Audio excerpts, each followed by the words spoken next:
So I bought a new shotgun, as we can see. It's the Beretta 686E.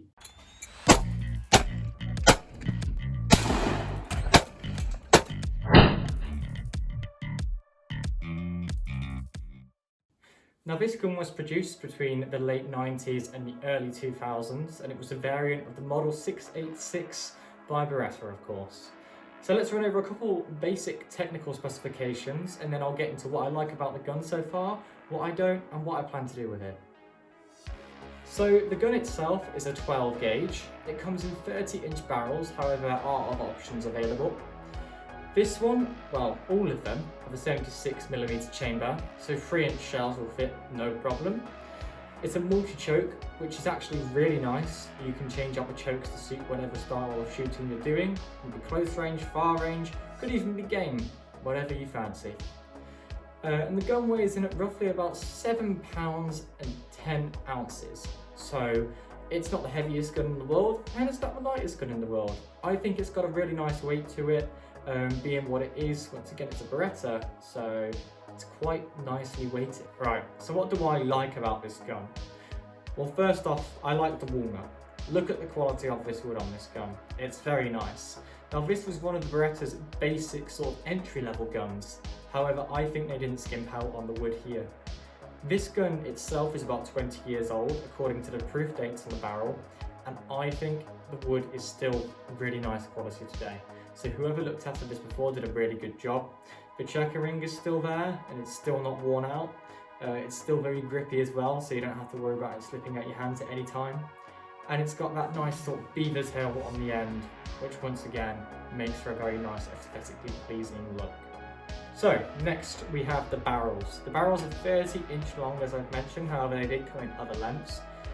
It has a top sporting rib, so you can see it's nice and vented, and the middle one is not ribbed, so it's just a solid piece of metal running through all the way. The action itself is also very nice. It's very nice and shiny, sleek, and very smooth to open and close as well. Once again, it can fit 3-inch shells, so it's quite variable in whatever you want to use with the gun. You can use smaller size shells, you can use the big shells at 3 inches. Of course, don't put any size shell that's bigger than what it can hold, because then you run into some serious issues where it could blow itself up, so you don't really want to do that.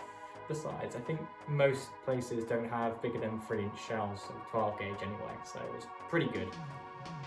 I really do like the engraving on the action here and on the top where you can open and close the gun, the lever. It has some very nice sort of lines cut into it and some little sort of circular shapes, which are once again very nice. Got a couple of squiggles on it as well. Nothing too fancy until you look on the underside where it says Made in Italy 686E with a golden plated Beretta logo, which I think is a real nice touch to this gun, especially from the aesthetic standpoint. And you would not think this is a basic entry-level Beretta at the time it came out. I think it was on par with the White Onyx at the time, which was once again, it was a limited edition run. That was sort of the entry-level range. It has a nice gold finished trigger with some more engravings on the trigger guard. And then it has selective safety as well. The safety is pretty easy to operate. You push it up to disengage safety when the S is covered. It's automatically set to bottom barrel firing first, which is what the red dot means. However, you just swipe it over, and now it's on top barrel firing first when both red dots show. To simply re-engage safety, you bring it down.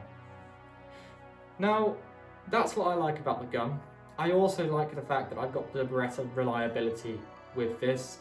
I haven't owned Beretta for so long at the moment, but I've heard of the people that have, and they say the guns have lasted them years and years of continuous use, hundreds of thousands of shots put through them, and they're still working just fine today, as long as they're looked after, which is what I plan to do. I also like the way the gun is weighted and it feels, compared to the previous gun that I did part exchange in for this one. This is much higher quality, much more well balanced, and just overall a much nicer gun to look at.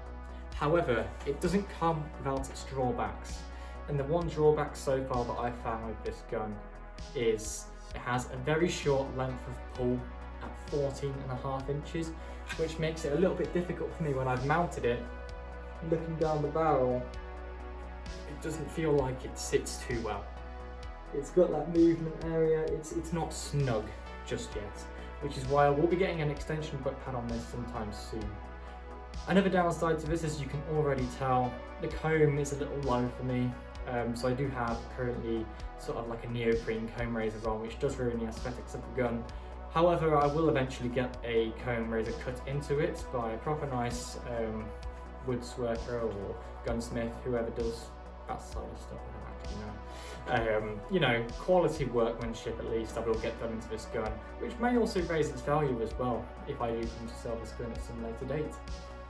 So yeah, that's my current pros and cons of this gun. This is an initial sort of view on this gun. It's not a full review, it's an initial look into it, just like I did with my 301 Eureka, Beretta 391 Eureka. Jesus, I really can't remember today.